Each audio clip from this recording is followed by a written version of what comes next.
Two college football games tonight. I did a solo video for the bigger game on ESPN2 National TV Toledo Akron. Check that out here on Wager Talk TV. But also wanted to give you some insight on this awful Kent State Buffalo game, which is not even on national TV. It's on ESPN Plus. You know it's bad when they're not even putting you on the networks on Tuesday night. And that's because Kent State is 0-11 straight up this season. One of the worst teams, if not the worst teams in FBS football.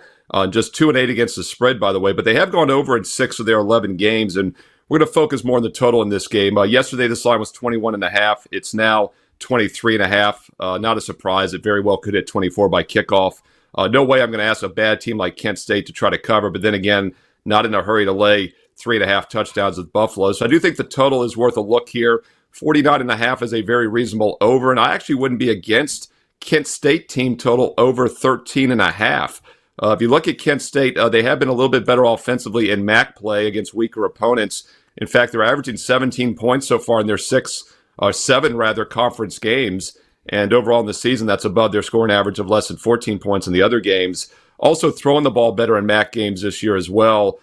They're averaging 6.4 yards per pass overall, but 7.2 in conference games. And Buffalo's played some high-scoring games. In fact, their MAC games have averaged 66.5 points so far, and they've given up 32.5 in those MAC games. So over 49.5 makes some sense. If you do have access to team totals, I know many people don't in college football, but I think Kent State over 13.5 is a very low barrier. Obviously, 14 is a very key number. So take a look at that if you're playing this ugly duckling on Tuesday night. And don't forget, these free play videos aren't best bets for me. I'm staying off this game tonight, but I will have every NFL game on Thursday, also your Friday night game, tons of free content. And by the way, those free play NFL games on Thursdays have gone 9-1, 90% this season. So check out my Thanksgiving triple play here on Wager Talk TV by clicking subscribe and clicking the bell for an instant alert when every video goes up this week. And also tonight on Tuesday is the last chance to get the rest of the football season for just $3.99. No promo code needed. It's the next 3 months through the Super Bowl, college and pro combined, for just $5 a day. No promo code needed. It expires tonight. Steve Merrill, wagertalk.com. Get there quick with that promo, wt.buzz/SM. Mr. Merrill, looking at the weather forecast for Buffalo tonight, I'm seeing winds up to 40 miles an hour, gusts.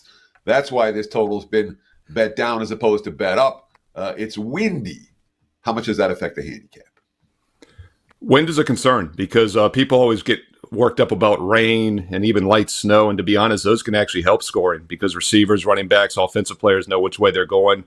Slipping actually hurts the defense. Wind is a concern. It's going to be clear, but there is definitely some possibility for wind here in Buffalo.